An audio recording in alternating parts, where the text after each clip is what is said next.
Hello, good evening, and once again, welcome to another episode of The Last Clue.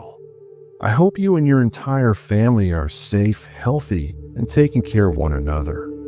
Today's story revolves around a chef, no ordinary chef, but one who achieved the stature of a global celebrity. While the world has seen countless chefs, this particular individual stood out. What made him extraordinary was not just his culinary genius, but the fact that some of the world's most iconic personalities like Steve Jobs, Will Smith, and Hollywood's biggest stars will make special visits just to taste his food. The restaurant he worked at eventually became so famous that it was later named after him, honoring his legacy as a true culinary legend. To dine at his restaurant, one had to make a reservation at least 21 days in advance. Yes, 3 full weeks ahead, or else there was no chance of getting a seat. Such was the demand for his food. People would plan their visits weeks before, just for a taste of his creations. When he eventually left the restaurant, it said that many loyal customers broke down in tears. Such was the emotional connection people had with his cooking. That's the level of respect and admiration he commanded. His name? Maasa Kobayashi. To be precise, Maasa Kobayashi, a name that began its journey in Japan, where he was born as the son of a local food contractor. People affectionately called him Maasa, though his full name was Maasa Kobayashi. He was born into a respectable family in Japan and had a deep love for both cooking and eating from a young age. Unlike most children his age, who saw food as just a necessity, Maasa saw it as an art. He soon realized that his passion could become something more than just a hobby. By the time he was 16, he approached his father with a clear decision. He wanted to pursue a career in the culinary world and become a chef. With his father's support, Maasa left Japan and headed to Switzerland, where he began exploring the techniques of European cuisine, particularly focusing on the rich and refined flavors of French cooking. American diners grew especially fond of the kind of cuisine Maasa specialized in, and he eagerly absorbed every detail about these dishes, refining his skills even further. After mastering European culinary techniques, he made his way to the United States, where his real journey began. Once in America, Maasa started working in various restaurants and hotels, gradually carving out his place in the industry. While his cooking skills were exceptional, what truly set him apart was his attention to detail, especially in presentation. He had a gift for plating food in such a visually stunning way that people were often delighted before even taking their first bite. There was a grace and elegance in how he served every dish, and that alone was enough to bring joy to those dining at his table.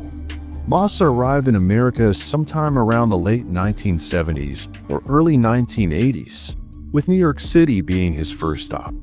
It was there that he began the next chapter of his journey by joining a hotel called Le Pleasure.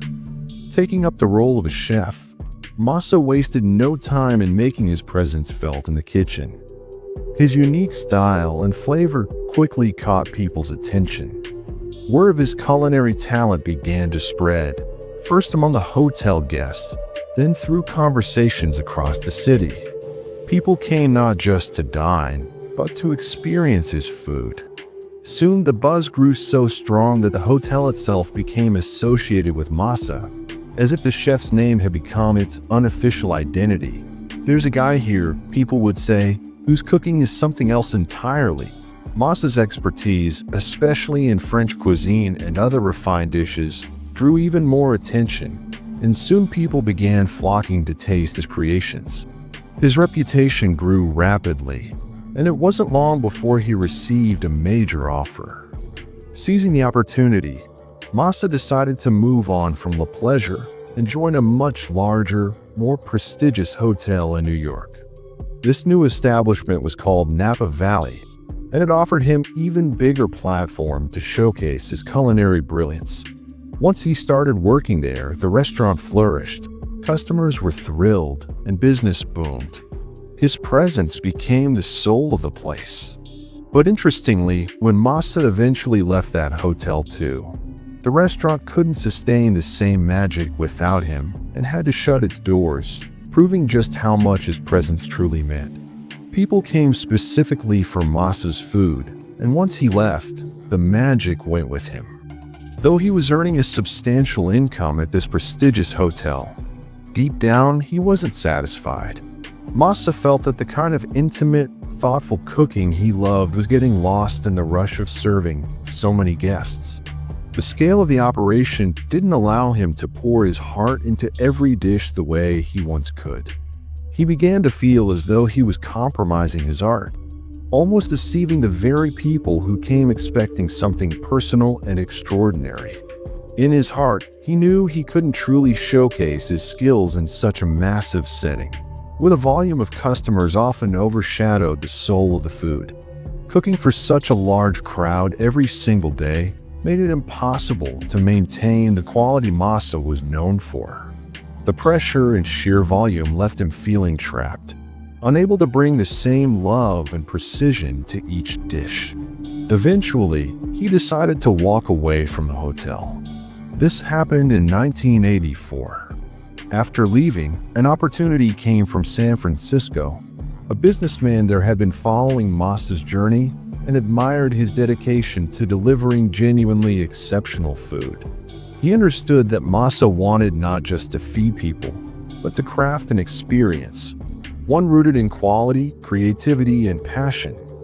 At the same time, Maasa needed a space large enough to allow experimentation and freedom in his cooking. Recognizing this vision, the businessman stepped forward with a proposal that could change everything. The businessman, who was already a fan of Maasa's cooking and had tasted his dishes in a few different hotels, extended an offer that was hard to refuse. Maasa, recognizing the potential, accepted it and moved to San Francisco. The businessman had a small restaurant space within his hotel and invited Maasa to take charge. So impressed was he with Maasa's talent and vision that he decided to name the restaurant after him, Maasa Restaurant. The moment it opened its doors, the place began attracting attention. Word spread quickly, and people came in droves, not just out of curiosity, but because the name Maasa already carried a reputation for excellence. Maasa had become nothing less than a celebrity chef. He was often featured in interviews, and well-known personalities regularly visited his restaurant just to enjoy his creations. He wasn't just admired, he was celebrated. He had a thriving personal life as well, married with 3 children and caring parents. Everything seemed perfect, both professionally and personally. But then came a date that would change everything, 13th November 1984. It was on this day that something tragic unfolded. Around 2 a.m., long before the restaurant's usual hours, since Maasa typically arrived in the afternoon, something unusual occurred, setting the stage for an incident no one could have predicted. Normally, after the restaurant closed for the night, Maasa would leave around 2 a.m. and head back to his apartment. That night was no different. Around the same time, he wrapped up at Maasa Restaurant and began his usual routine. His wife and 3 children weren't home. They had gone out of town to visit Maasa's parents. The apartment was empty. As he left, he said goodbye to his manager, just like always. "See you tomorrow," he said casually, unaware that this night would be anything but routine. Maasa lived on the 3rd floor of his apartment building, where he usually stayed after work. The next day, as always, he was expected to be at Maasa Restaurant on time to oversee preparations. He typically arrived in the second half of the day, making sure everything was perfect before service began. Around 4:30 p.m., it was his routine to check in with his manager, the same manager who would usually accompany him to the restaurant. But on this particular day, something fell off. At exactly 4:30 p.m., the manager decided to call Maasa, and for the very first time, there was no answer.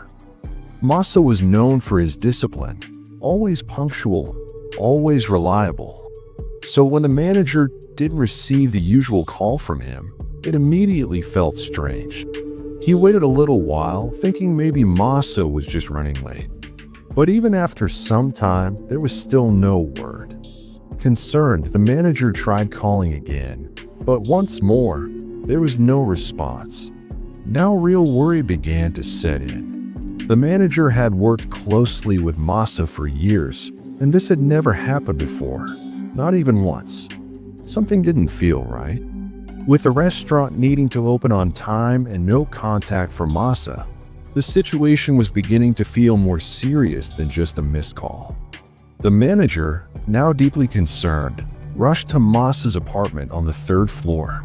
Fortunately, he had a spare key with him.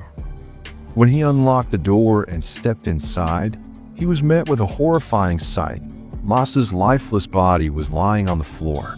The scene was shocking and surreal. Overwhelmed by what he saw, the manager collapsed, losing consciousness for a moment. His cries for help alerted the other residents of the building. Within minutes, a crowd had gathered, and someone quickly contacted the police. Soon after, law enforcement arrived at the scene, ready to investigate what happened to the famous chef. The investigation began immediately, and as police examined the details, it was confirmed that Maasa had been alone at home that night. His wife and 3 children were out of the country, visiting his parents in the Dominican Republic, where they lived. When investigators arrived at the scene, they noticed several signs that raised alarms: a shattered window pane, a broken door latch, and general signs of forced entry. At first glance, everything pointed toward a robbery gone wrong, suggesting that someone may have broken in and killed Maasa in the process. Traces of blood were found both on Maasa's body and on the floor around him, indicating he had been attacked with some kind of weapon. His body was immediately sent for a post-mortem examination.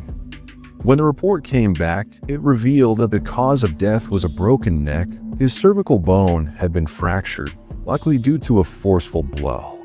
Interestingly, investigators also discovered a service revolver in his room. One round had been fired from the weapon, and both the gun and the spent bullet casing were recovered from inside the apartment, raising even more questions about what truly happened that night. However, it quickly became clear that no one had been shot. The bullet had lodged into the wall, and the casing was found on the floor nearby. No gunshot wounds were present on Maasa's body. The police carefully gathered all the physical evidence from the scene and initially began investigating the case from a robbery angle. Given Maasa's status as a celebrity chef and the assumption that he might have kept valuables at home, the motive seemed plausible.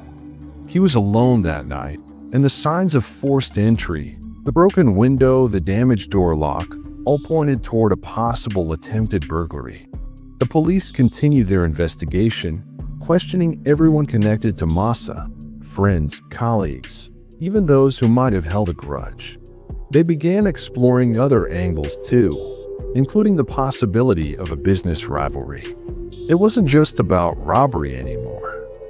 Investigators considered the pattern: how the restaurant Maasa previously worked at had shut down after his departure, and now with his new venture in San Francisco thriving, it raised questions. His restaurant had become wildly popular, with a 3-week waiting list and constant crowds. Could someone have seen him as a threat or an obstacle? The possibility couldn't be ruled out. Investigators looked into Maasa's past, including his former workplace, suspecting there might have been lingering resentment. Some of the previous owners and staff were reportedly unhappy after Maasa left, but despite the tension, there was no concrete evidence to prove any connection. No direct threats, no solid motive, just speculation. The case hit a wall, and the police were left with nothing substantial to move forward. The investigation stalled, and frustration grew. Meanwhile, headlines flooded the newspapers. A renowned celebrity chef found dead under mysterious circumstances. Around that time, one of San Francisco's most respected homicide detectives began taking an interest in the case. Inspector Frank Falzon had a reputation that spoke for itself. If he was handed a case, it was as good as solved. Known for his sharp instincts and relentless dedication, Frank was one of the most respected officers in the San Francisco Homicide Department. As weeks passed and the local police failed to make any real progress, the pressure mounted. With no leads and the case going cold, authorities decided to bring in someone with real experience. Inspector Frank was officially assigned to take over the investigation, with a hope that he could uncover the truth behind Maasa's mysterious death. Inspector Frank began the investigation from scratch, re-examining every detail with fresh eyes. He looked into all possible angles, past rivalries, Maasa's movements that night, the timeline from his last contact at 4:30 p.m., the manager's discovery of the body, and even the background of every resident in the apartment building. Every piece of the puzzle was put under scrutiny. But despite the thorough effort, the motive behind a murder and the identity of the killer remained elusive. Nothing concrete had surfaced to point in a clear direction. As the investigation dragged on, time slowly slipped away. Public interest faded, the media moved on, and the case that once made headlines began to vanish from conversations. Yet, despite the years that passed, the central mystery remained unsolved. The motive and the identity of Maasa's killer were still unclear. But then, after a long silence, Inspector Frank Falzon came forward with a revelation. He claimed he had pieced the puzzle together. "I know who killed Maasa," he said. "I know the entire story. However, there was a catch. He had no hard evidence to prove it." Still, he was confident that the narrative and the clues he had connected were tightly woven and made complete sense. But Inspector Frank admitted there wasn't a single piece of solid evidence he could use to make an arrest. "If I try to bring him in," he explained, "he'll immediately lawyer up and take the matter to court, and the court won't accept a story without proof." That was the reality. Courts deal in evidence, not theories, no matter how convincing they might be. "But I have a story," Frank said, "and I'm certain it's the truth." The person this story is about is the one who killed Maasa. According to Frank's account, the apartment building where Maasa lived had another family staying on the same floor, the third floor. That family included a 20-year-old boy. It's important to note that Maasa himself had 3 children. During his deeper investigation, Inspector Frank discovered that Maasa was often away from home due to his work, and his wife was frequently out as well. This left their children with limited supervision. The 22-year-old young man who lived in the same building, just down the hall on the 3rd floor, had grown close to Maasa's son over time. But behind that apparent friendship, something far more disturbing was happening.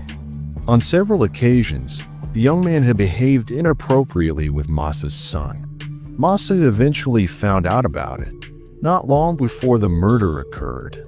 When Maasa discovered the truth, it added a critical layer to the timeline. Inspector Frank pointed out that on the night of the murder, 13th November 1984, Maasa's wife and 3 children were not at home. They had been sent to stay with Maasa's parents. The question was, why? According to Frank, once Maasa learned that someone living in the same apartment building had been behaving inappropriately toward his son, he was furious. Deeply disturbed by what had happened, he decided to take action. He told his family he would figure something out, whether that meant confronting the person, moving to a different place, or finding another solution to keep his children safe. The first thing Maasa did after learning the truth was to ensure his family's safety. He sent his wife and children away. This action didn't sit well with the young man involved. According to Inspector Frank's theory, it triggered anger and resentment in him. Later that night, when Maasa returned home from the restaurant around 2 a.m., the young man was still awake. He approached Maasa's apartment, rang the bell, and Maasa answered. What followed was a heated confrontation. Emotions were running high, and Maasa, already furious over what had happened, didn't hold back. An argument broke out between the two.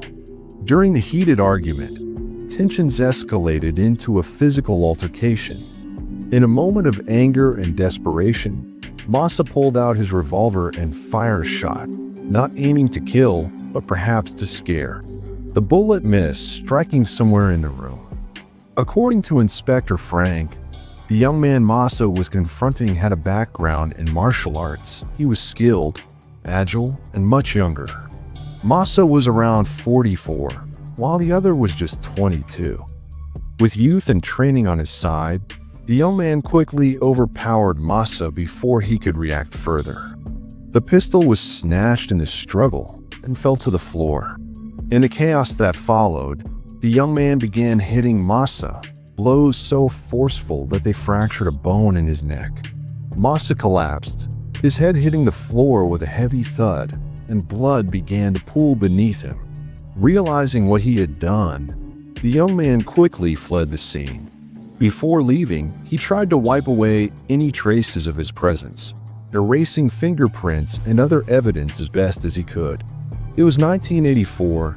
DNA technology wasn't well known or commonly used, so he likely believed he had covered his tracks completely. According to Inspector Frank, the motive behind the murder stemmed from what the neighbor had done to Maasa's son.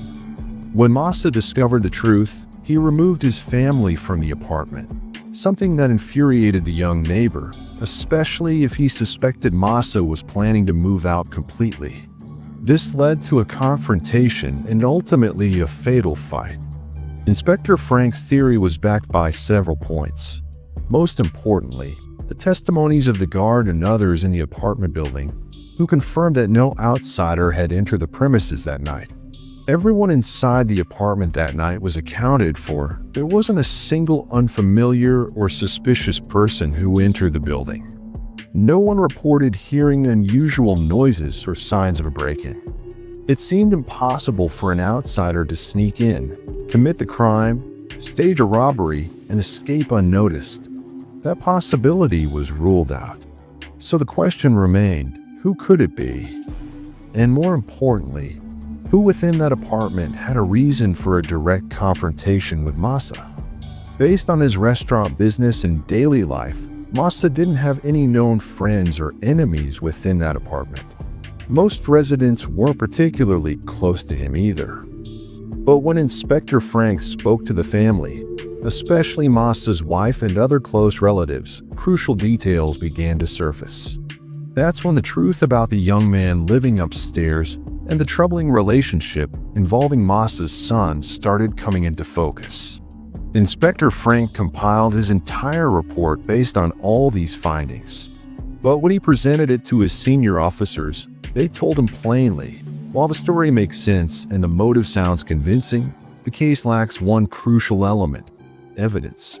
There wasn't a single eyewitness. Not a shred of physical proof to support the narrative. Nothing solid enough to stand in court or justify keeping the suspect behind bars for any extended period. So even if the police were to arrest him, he'd walk free within a day. And that's exactly why. Despite knowing, at least in the eyes of Inspector Frank Falzon, that this young man was the one who killed his uncle, no legal action was ever taken. The belief remained strong that the killer was someone from within the apartment complex itself. Yet no charge sheet was ever filed. His name never appeared in any official legal record. He was neither arrested nor brought before a court, not even once. Today, it's been 38 years. Even after all this time, the question of who killed his uncle remains unanswered. The case still sits in the files as unsolved. Yet, there's one man who believes otherwise, Inspector Frank. He insists the mystery isn't really a mystery, that the killer has always been in plain sight. The only thing missing is evidence. And that's what's kept this case from justice. The brutal killing of Kobayashi, uncle of one of the world's most famous celebrity chefs, remains his first and only unresolved murder case, even after nearly 4 decades. Who knows? Maybe someday a piece of evidence will finally surface.